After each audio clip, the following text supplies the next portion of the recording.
Merde, attends. Allez, Alors, de son flash. Allez, on t'écoute, Caro. la torture par le cuni. Je précise, mon père est là-haut. Ça a son importance. Longtemps dans les pratiques sexuelles, le plaisir féminin a été très anecdotique, voire totalement ignoré. Il est désormais un élément essentiel de la sexualité à deux. Progrès considérable qui a transformé le cunilingus en étape incontournable des rapports sexuels. On ne doit pas revenir sur la perversion du diktat préoccupez-vous du plaisir de votre partenaire, qui, chez certains mecs, a été compris comme si vous voulez une pipe, va falloir lécher. La logique du donnant-donnant. Comme me le faisait très pertinemment remarquer une amie, le porno présente au moins l'avantage de bien montrer, avec force gros plan, l'emplacement du clitoris. Et conséquemment, il aurait pu donner naissance à une génération de virtuoses du cunilingus. Ce n'est pas le cas. Mais pourquoi s'étonnera-t-on? Peut-être parce qu'ils donnent une idée assez fausse de ce qu'il faut en faire, à tel point que c'est pas loin d'être la scène la moins excitante d'un porno, qu'il soit hétéro ou homosexuel. On se moque régulièrement des hardeuses qui veulent faire carrière dans ce qu'elles appellent le cinéma traditionnel. Mais si leurs talents de comédiennes ne sont pas flagrants, n'oublions pas que ce sont bien des actrices et rendons hommage à leur courage, à leur dévouement.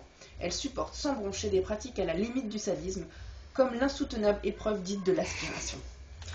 Oui, c'est bien ce que vous imaginez. Ce qui, si on oubliait que ce sont des professionnels émérites, pourrait laisser penser que leur clitoris a subi un traitement de désensibilisation totale. Dans la vraie vie, un clitoris, ce n'est pas comme un bouton d'ascenseur. Il est absolument inutile, si ce n'est contre-productif, d'appuyer dessus, et surtout pas de toutes ses forces. Dans la vraie vie, on se trouve confronté à plusieurs problèmes. D'abord, un souci de géolocalisation du clitoris.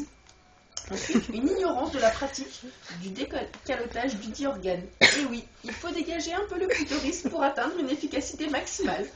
C'est un peu les télématins, tu sais, les trucs qui te vendent des trucs. Donc le clitoris. Ah, Marie. Et puis après, Caro nous fait une démonstration. C'est étrange tout de même de ne pas y penser, dans la mesure où ça fonctionne à peu près comme une verge. Mais ça, les garçons ont l'air de l'ignorer, persuadés qu'il s'agit d'un truc complètement mystérieux, limite mystique. Ensuite, il y a le problème du « je fais quoi avec ?» Ce qu'il faut retenir, c'est que ça ne fonctionne pas comme les touches d'un Walkman, mais plutôt comme l'écran tactile d'un iPhone ou le bouton magique du BlackBerry.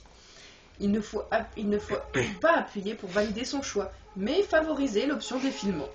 C'est le doigt ou la langue qui bouge et effleure, ce n'est pas le clitoris qui doit valdinguer dans tous les sens.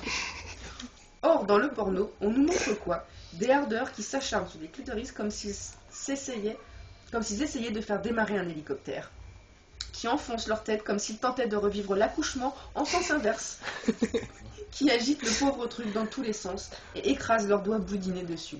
Alors oui, je sais, à ce moment-là, la partenaire gémit, mais elle ne gémit pas de plaisir, figurez-vous. La vérité est faite.